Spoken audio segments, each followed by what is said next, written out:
through my closet the other day, I found an old yearbook, flipped right to the page of that senior trip down there on that Panama Strip. We all started yelling when we smelled the beats.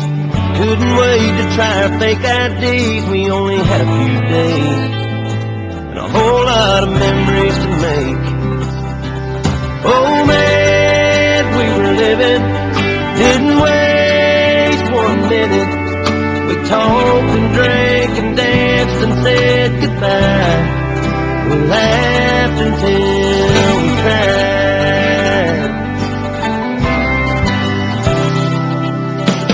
This past year my family was sitting cross-legged round the Christmas tree listening to Granddad.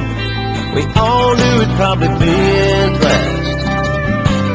He was cracking jokes and we were taking turns telling stories about fishing or lessons learned out on the porch with him. We all felt like kids again.